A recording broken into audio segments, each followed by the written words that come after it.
এখনো পর্যন্ত তোমরা কারা কারা এই ফেসিয়ালটা করেছো অবশ্যই কিন্তু কমেন্ট বক্সে জানিয়ে যেও যদি ভালো লাগে ভিডিওটা।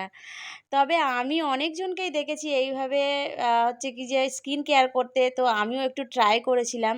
তো আমি প্রায় ৩-৪ দিন করেছিলাম, করার পরে আমার প্রচণ্ড পরিমাণে ঠান্ডা লেগে গেছিলো, তারপর থেকে আর আমি কোনো ট্রাইই করি না, তারপর থেকে আমি করিই নি কখনো।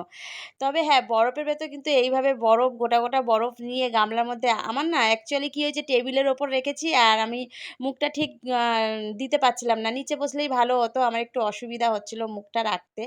তো যাই হোক, আর এমনিতেও খুবই ঠান্ডা, তো সেই কারণে হচ্ছে আমি রাখতে বেশিক্ষণ পারছিলাম না।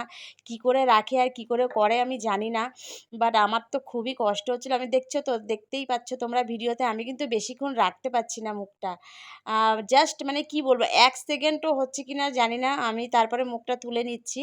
আমি পারছিই না করতে। তবে জানো তো, এটা যারা করতে পারে তারা মানে তাদের স্কিনটা খুবই মানে কি বলবো, সুন্দর হয় জানো তো? মানে এতে কোনো পিম্পল আসে না।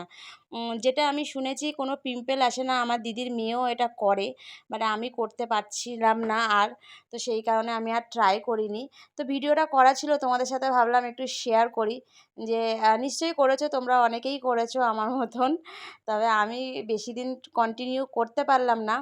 যাই হোক, আমি ভাবলাম দরকার নেই বাবা আমার এরকম ফেসিয়ালের, যে ঠান্ডা লেগে যাচ্ছে প্রচুর পরিমাণে। এরকম ফেসিয়ালের আমার দরকার নেই। দেখেছো? তারপরে আমি উঠে দাঁড়িয়ে মুখটা ডোবাচ্ছিলাম। মানে আমার বসে বসে হচ্ছিল না। চেয়ারটা নিচু হয়ে গেছিলো, টেবিলটা উঁচু হয়ে গেছিলো, তার মধ্যে তো বাটিটাও উঁচু। তো সেই কারণে মুখটা ঠিকঠাক রাখা যাচ্ছিল না। লাস্টে আমি উঠে দাঁড়িয়ে এটা দিচ্ছি, দেখো কত বড় বড় বরফের টুকরো। তো এটা নিয়ে ওই জন্য উঠে দাঁড়িয়ে মুখটাকে ভালো করে ডোবাচ্ছিলাম। কিন্তু জানো তো, গরমের সময় ভালো, কিন্তু শীতকালে কিন্তু তোমরা করতে পারবে না। শীতকালে করার দরকার নেই, গরমকালেই এটা মেনলি সবাই করে।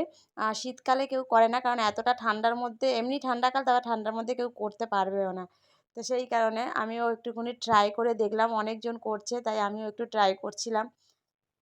তবে ৩-৪ দিন করার পরে জানো তো, আমার মুখটা খুব সুন্দর হয়ে গেছিলো।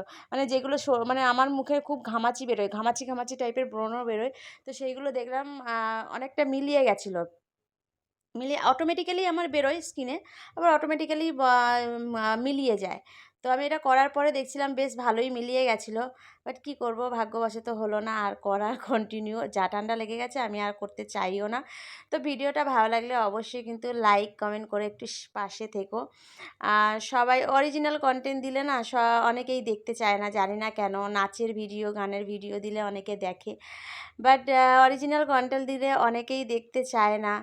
তো দেখো সবাই। আর হচ্ছে কি যে ফেসবুক থেকে অনেকটাই কাজ আমি কমিয়ে দিচ্ছি আস্তে আস্তে, কারণ কি সময় হয়ে উঠছে না জানো তো।